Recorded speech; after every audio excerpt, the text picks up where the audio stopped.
Hey there, Virgo. It's time to have a look and see what's in store for the 2 weeks following the new moon in Capricorn. So, January 13th, 2021. Yes, we are reincorporating a bit of astrology, focusing more heavily on the lunations. However, if you are interested in more in-depth astrology as it relates to each individual sign, I have decided to start having live talks about that on Fridays at 4 p.m. Pacific Time, US and Canada. First one starting Friday, January 8th. It's on my Patreon. You can follow the links below for more details. We do go long form because I can talk a lot, like at least over an hour. So be prepared for that. It's a $5 minimum pledge per month to have access, but it's also interactive. We do Q&As and all kinds of fun stuff there. And so if you're interested in checking it out, please do. And do not forget, if you are watching your rising sign horoscope, your rising sign horoscope is going to be giving you additional context as to how a lot of your sun sign horoscope may show up. And your moon sign horoscope, well, that is giving you the story that is running parallel to your sun sign horoscope. And if you ever want to get a session with me, you can always go to my website. It's integrativemysticism.com. So let's talk about this new moon. What's going on? This new moon is occurring in your 5th house. Capricorn. So we talk about romance, yes, love, pleasure, but also creativity, birthing new projects, bringing things out of the etheric and into the physical, and being able to actually launch creations and to nurture those growing things.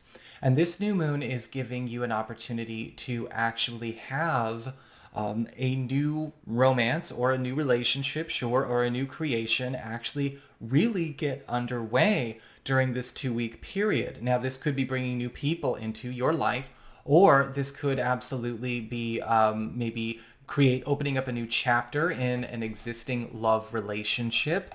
This is also going to be, however, and I'm definitely seeing this for a lot of you, giving you a chance to actually bring something forward into the public eye with a personal creation, a personal passion that actually gets a lot of very positive attention. Now, this new moon, however, is also going to be conjunct Pluto, the great transmuter.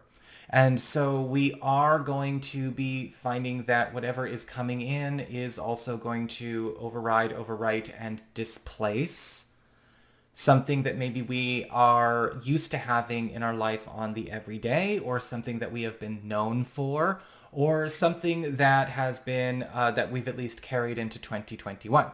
And that's okay. It just means that we have to be able to make room for this, because this most likely, if you want to have it, if you are ready for it, and if you decide, yes, you're in, you and your partner or you by yourself are going to have to be able to make some room and really start letting energy and attention and diligence flow in that direction, because there is a lot of support for this here. Now, moving on to the cards, I do want to mention before we begin with the cards, the way these cards go, I am reading them in an evolving flow. However, some of these readings for some of you may actually, you might go through all of it in less than 14 days. Some of you may have this all, show up and do its thing within 9 days or 11 days. Some of you may be finding that it's all happening simultaneously to one another. And some of you, it may take a full 14 days. We're going very quantum, very much into the now, right now in that 2021. So just keep that in mind. I don't want to compartmentalize it and say, this is guaranteed for week 1 and this is guaranteed for week 2, because that just does not resonate with the way that these horoscopes have been going. So starting off with your personal theme, your personal responsibility, and the spiritual theme of what's going on, we do start the trend with the Empress in reverse. And so a lot of this is going to start off with a lot of you Virgos needing to pay attention to the space that you hold. And again, leaning into that Pluto influence of what do we need to clear? What needs to clear where it might actually be not necessarily supporting, maybe even hindering some of my bigger initiatives, my bigger ambitions, my bigger goals for myself and my nearest and dearest. Because the Empress reversed, as you've heard me say before, is her own worst enemy. We have to see where we might have been letting some of these things in, inviting some of these things in, holding space for them, continuing to engage and feed energy to them. Yes, some of these could be projects that are not going anywhere and they're just kind of a drain on our resources. Some of them could actually be friends. We could be talking about the space we share and the company that we keep. And a lot of you may be also finding that you are needing to let go of certain maybe half-finished roots that you have planted in order to be able to step into something a lot more real, a lot more organic. If there are things that are starting on shaky foundations, your foundations may get challenged a bit during this period anyway, because it does look like as well some stuff from even further in the past, even relating to family, is coming up to be cleared in the highest interest of all concerned. But it may still, feel weird in the beginning, because this is also peeling layers of your old identity away with it, but of course making room for the new. This evolves into the Chariot upright, and we have beautiful breakthroughs going on, especially when it comes to you coming into a place of mastery and prominence in your field, in your community, in your job, in your work, being able to actually get to work on something that is already starting to pay off or pay out, if that's what you're doing it for. Because the Chariot is removing not only a lot of obstacles from your life, but with the release of the balls and chains of the Empress reversed, you're able to go and progress and move a lot more quickly than maybe even you were estimating you could. As we get onto your material shifts, what's going on with your work, your finances, your personal abundance, maybe your job, your professional aspirations. Excuse me, frog in my throat. You've actually got the Six of Swords in reverse. And it does look like there are many returns and many return journeys occurring during this time. With the Six of Swords reversed, some of you may be actually finding that this is the return of maybe prospects or even material resources and money coming to you from either way back in the past or way out in the way. Things that maybe were either taken off the table, things that we may have given away, or things that we may have walked away from erroneously. We get a chance to maybe play with a little bit. Some of you may actually also be finding that this is taking you back to certain spaces, either for maybe in a living situation, or again, taking you back to a place where you almost worked or you almost lived, because something about that space has either matured or grown.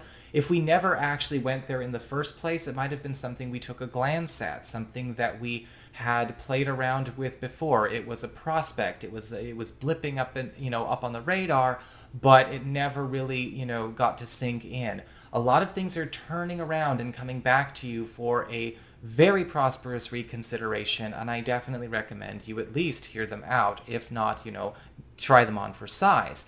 This evolves into the Temperance card upright, where you are blending a lot of what you are bringing out now, what you are bringing to the table now, with what you are having returned to you, and you're creating something completely different. We are rising, of course, in our own prominence, so this could be elevating you in your position, in your ability to generate more abundance for yourself, or maybe even starting to blend into a happier, healthier, and more satisfying environment when it comes to your work and both your home life at the same time, because the phrase makeover keeps getting brought up to me over and over again by my multidimensional self, like home makeover, work makeover, image makeover, money makeover, and all of this is going to be updating and upgrading a lot of what you've been working with. As we get, and you might not, and hold on, one more, and you probably didn't know it could be this easy. There.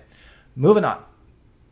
As we get on to relationships with love, romance, but also just your closest one-on-one platonic connections as well, right? We're talking about the most important characters in your life, the main characters in your life. You've got the Ten of Cups upright to start, and this is all about you actually watching your closest start to match your environment. Now, match your vibration. Now, this could be a lot of you attracting and drawing in the ideal friends, working partners, or potential romantic partners that actually are a perfect complementary match for you. And when I say match, I also mean a divine reflection, because with the Ten of Cups, we are seeing something that fits the bill of what you are, all the way through to the core, not stopping at any one particular layer. And it does feel it does feel very intimate. It does feel very close. It feels like there is a strong connection, possibly soul family connection stepping through here, platonic or romantic, maybe a smattering across the board. For those of you who are in existing romantic relationships, the Ten of Cups is helping your relationship to realize some kind of major goal or something that you guys have been pushing for that is now giving you the perfect fit. It's the end of that Goldilocks and the Three Bears search, or that process, whether you've been maybe looking for something that you could do together, something that you could do to feel more established, take things to a different level in your intimacy or in your commitment, go on more adventures, move. This is the energy that is assisting you bring that forth into being, and you will be able to do it if you keep up that pace. Now, this does, however, evolve into the Five of Swords reversed.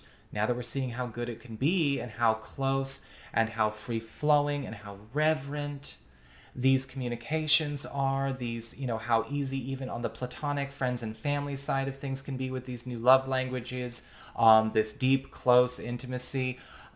We may also be closing certain connections that are just not there as part of our clearing, as part of our environmental, social, professional, and spatial manicuring that seems to be going on here. With the Five of Swords reversed, some of you may actually be realizing, yeah, there are certain lifestyles or certain maybe just customs or cultures that you have been playing around in or entertaining or holding space for, maybe certain friends or cliques or family members, or maybe some of you, changing out, deciding you don't want to date somebody no more, going in another direction that seems to be a much better fit. You're releasing a lot that you have kind of taken on that you knew was not a complete match, but you took it on anyway for maybe another reason. And it does not have to, be a fight. It does not have to have a bunch of drama. The Five of Swords reversed, however, is showing me a departure from a lot of which is just not compatible to the core. And this is, of course, a part of that making room, Moon conjunct Pluto. So that's what I've got for you, Virgo. I hope you enjoyed it. If you did, don't forget to like, share, and subscribe. You know I appreciate it. And should you ever want to get a session with me, all you need to do is go on ahead to my website. It's integrativemysticism.com.